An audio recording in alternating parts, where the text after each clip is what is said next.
Okay, thank you for joining today, everyone.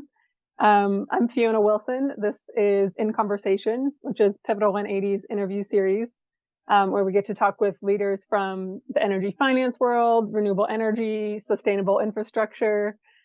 We have what I think is going to be a great episode today. Two guests, actually, both from NovoHydrogen, which is a green hydrogen company here in the US. So we're going to be talking a little bit about the technology, the current state of the market, at least in the United States, and also about the company itself. What new developments have been happening in the past few months and few years since the company was founded. But first, I'd love to introduce our guests. We have Matt McMonagle and Manka Khanna, both from NovoHydrogen. So welcome to both of you. Thanks for joining today. Happy to be here. Thanks, Fiona. Awesome. Okay, so before we really get into the meat of this conversation, let's talk a little bit about the technology of green hydrogen or clean hydrogen, some might call it. We can go very deep on the different classifications and sort of the rainbow of colors of hydrogen. But this technology has been getting a lot of attention in recent years, especially here in the US, both because of the potential of the technology itself, but then also due to current events and policy changes that have provided new incentives for developing this technology. I think even given all the attention that's been on green hydrogen, a lot of folks are still figuring out exactly what the technology is, why it has so much potential, and why we're all talking about it. We're not going to spend this whole episode going deep on the technology. We'll link to other resources. Pivotal 180, authored a blog series last year, so we can link to that. We had a little update last week that Pivotal 180 wrote about regarding the hydrogen hubs announcement from the DOE. So we'll give you more resources, but I still think it's worthwhile. Manka and Matt, can you give us a little bit of a rundown on what green hydrogen is, how it's used, and why is it gaining, more of a foothold in the US market these days? Yeah, sure. And Matt, feel free to pitch in here, but I can start. So green hydrogen is a hydrogen molecule. It's just produced by the process of electrolysis, where you input water and electricity into an electrolyzer, and then the electricity splits the water into hydrogen and oxygen molecule. The oxygen is typically vented out. It could also be captured and provided to certain off-takers, and the hydrogen that you derive from the process is green if the electricity used for the input is clean. Now, again, clean being subjective right now, depending on which state you're working in, or even the IRS guidelines that we're all waiting for. But what makes this hydrogen special is that it's very, very clean because it's coming from green electricity into the electrolyzer. The federal government is on a mission to clean the hydrogen ecosystem in the country, and there are different tiers to it, depending on how your hydrogen is being produced.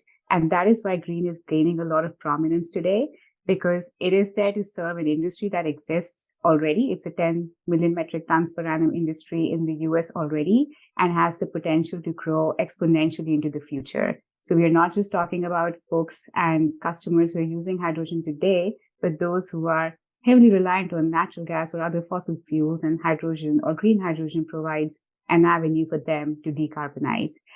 So a lot of pull that we're seeing from different sectors are outside the conventional hydrogen uses as well, where hydrogen could displace a part of their fossil fuel usage and help them decarbonize. So I think the underlying theme that's making this molecule shine is decarbonization primarily. Okay, great. Thank you, Manka. I think that's a very helpful orientation for our audience.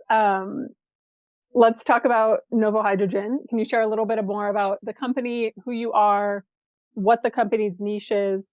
I think that can include a lot of different things. What types of hydrogen projects are you focusing on?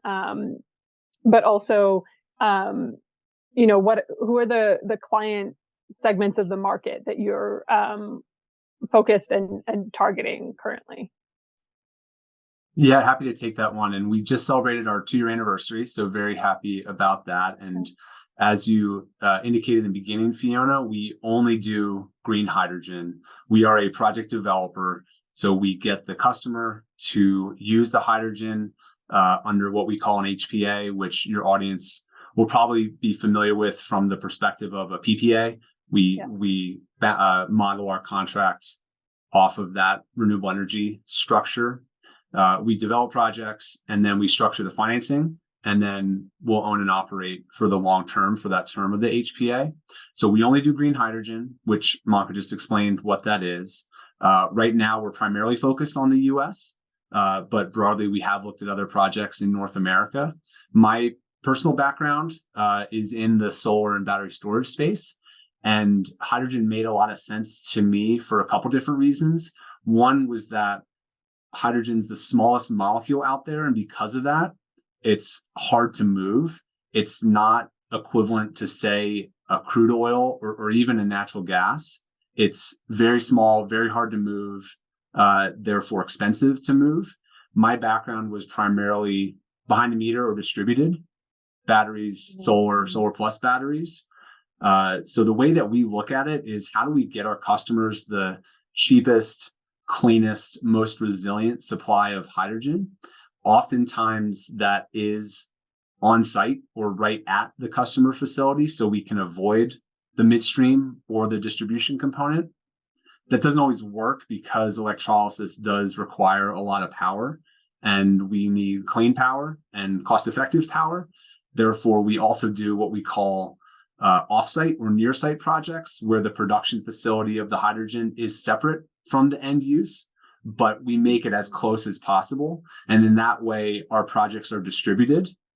Now, it doesn't mean the projects are small. We do have very large projects, but they're always customer focused, as close as possible to that customer.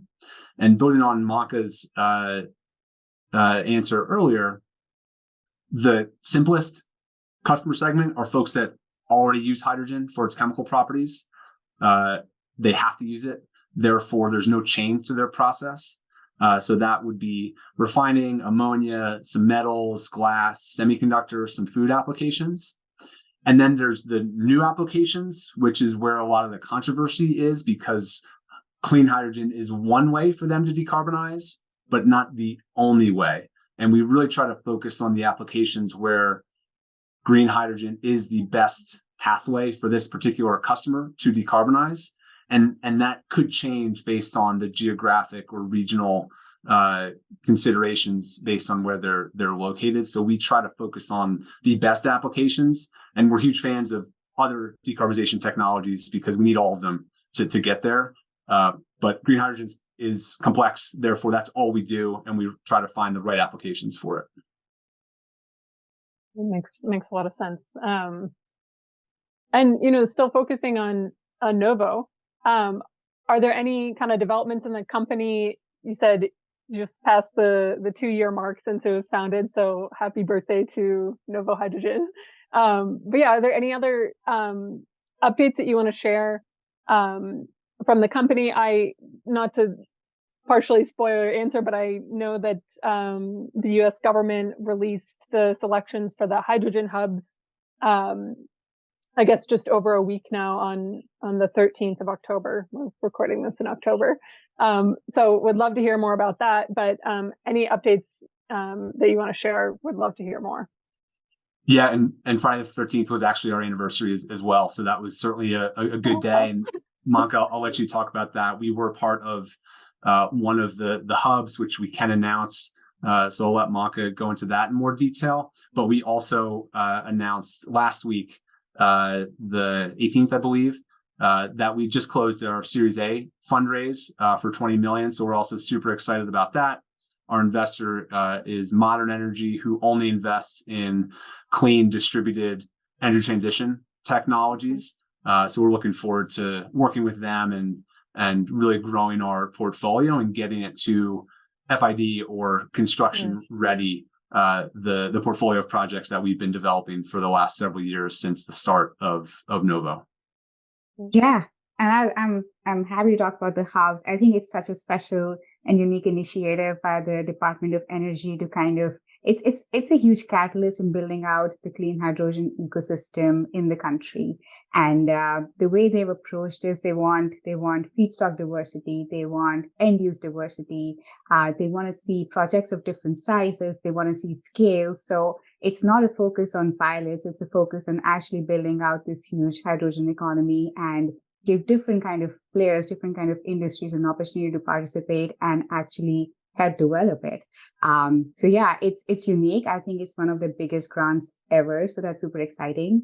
And yeah, we're part of the Pacific Northwest Hub, and we're shortlisted to enter negotiations with the DOE. So there's still a lot of work to do, but we're very happy we made it this far. And yeah, looking forward to continuing the engagement with them.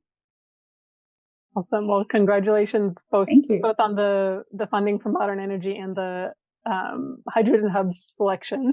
That's really exciting. So looking forward to seeing how all of that develops.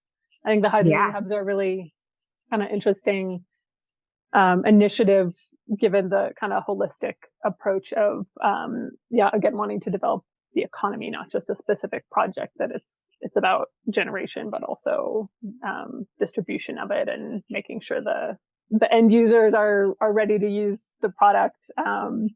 So yeah, really looking forward to tracking that closely and seeing how that develops. I guess thinking more broadly about some of the policy changes and incentives in the United States market, at least. The Inflation Reduction Act, or IRA, as a lot of us call it, also, I guess, a few months ago now celebrated its first birthday in August 2023. But IRA, has had a big focus on promoting building new infrastructure, and specifically sustainable infrastructure, low carbon infrastructure, and low carbon energy generation. And it included a lot of incentives for various technologies across the renewable energy or sustainable energy spectrum. And in the past year plus, we've gotten more guidance from the IRS about exactly how those incentives will work, how different projects of various technologies will qualify for the different incentives. We're still waiting on more clarification from the U.S. government about the criteria for accessing the tax credits for green hydrogen projects. Is there anything in particular that you at NovoHydrogen, or you would say the market overall, is kind of listening closely listening closely for when that guidance does come out? Anything that your mind is on is really going to significantly impact your projects? Yeah, absolutely. And I think at one level, we have structured our projects to be flexible based on whatever the guidance comes out to be, from more lax to more strict. And I founded the company before the infrastructure bill was passed, and well before the IRA was passed. Yeah. And I was certainly hoping that, and at that point it was Build Back Better, was hoping that would pass, and looking at the policy tea leaves, clean hydrogen is more bipartisan than some other renewable technologies out there. We can go into that further. But fundamentally, we felt the conviction that the US market was fundamentally strong. And then these policies have really just accelerated and have really catalyzed the market and shown a light on it.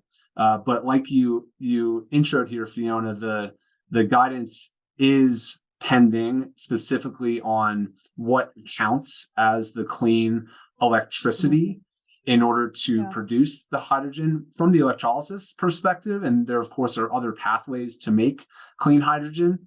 At a high level, we really applaud how this bill was constructed, in that the credit is tied to the carbon intensity of how the hydrogen is made, which is really how it should be. You mentioned the rainbow of colors in the beginning, which have been created to provide a shorthand on the different pathways But at the end of the day, what really matters is that carbon intensity.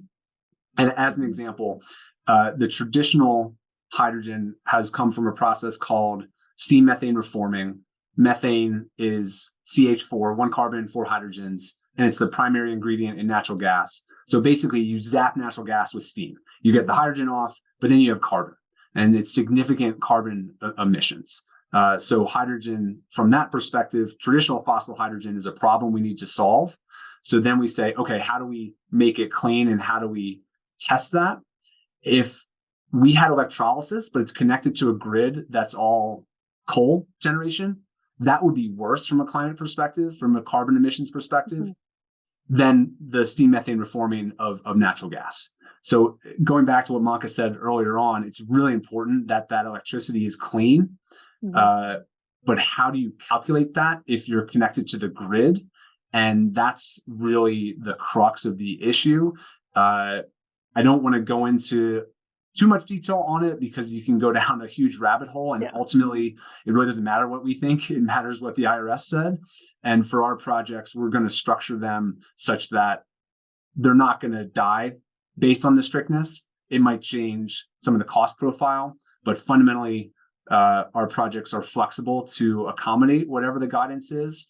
And then at a high level, we fully support that these incentives should not go to projects that actually increase emissions. That's certainly not the intent of the IRA. Mark, anything to add on that? No, I think you covered it all pretty well. I think I'll just say we're all really, really waiting for the guidance to come out, us and many others. It kind of determines maybe not overall how you proceed, but that's the basis for a lot of the future outcomes.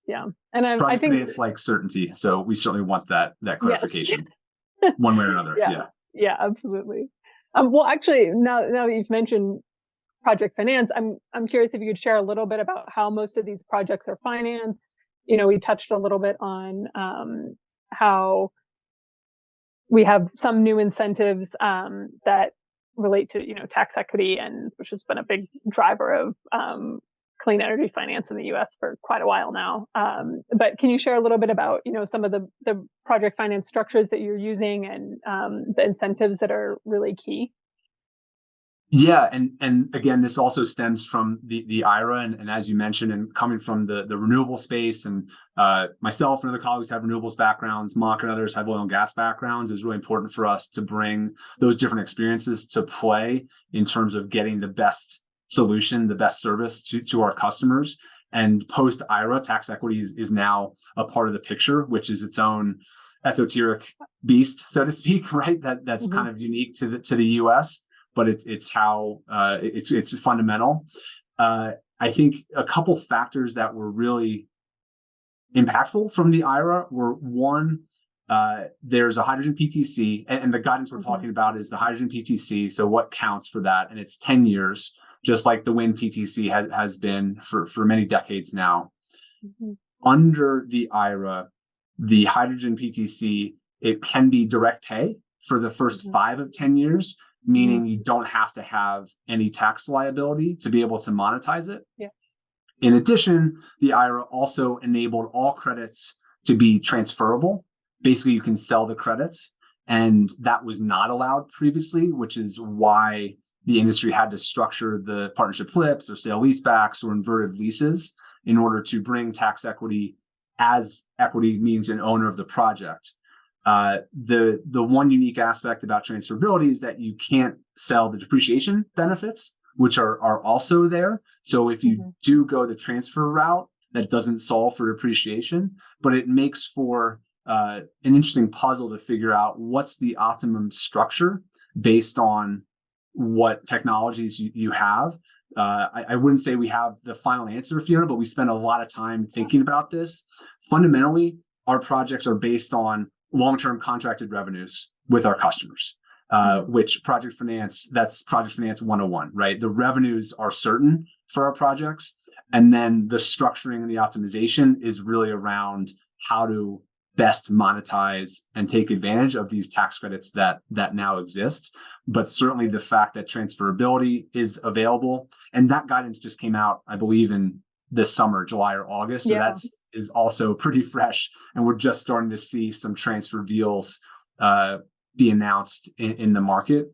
But that dramatically opened up the market, given that tax equity structuring is complicated, right? And it was typically limited to big banks and some very sophisticated tech and other players. The accounting is very complicated. So it just makes it a harder barrier to entry, whereas transferability is a lot easier. And any corporate taxpayer is now a potential customer of transferred credits. Yeah, interesting. Yeah, I think that's another area that's going to be really interesting to watch over the next even 6 months, to see what, I guess how the financing of these projects maybe is a little bit diversified now that we have this extra option of tax credit transferability.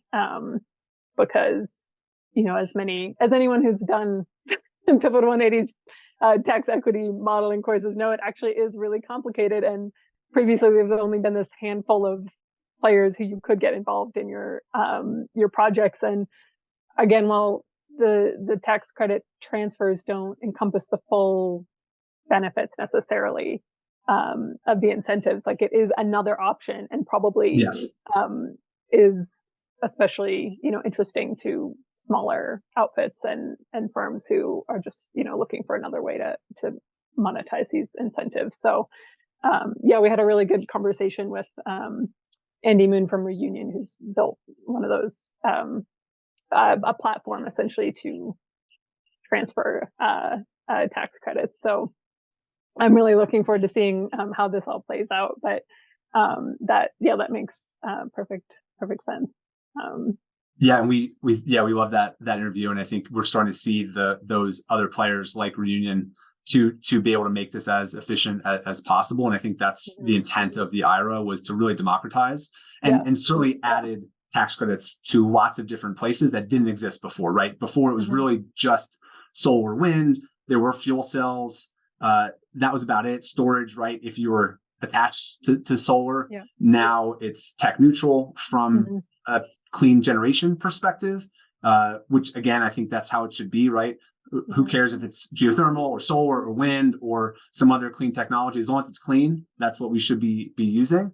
And then we have hydrogen, and they expanded the carbon capture tax credits. So the availability credits certainly went up, which I think it would have kind of shot themselves in the foot if there was not the transferability, just given those complications.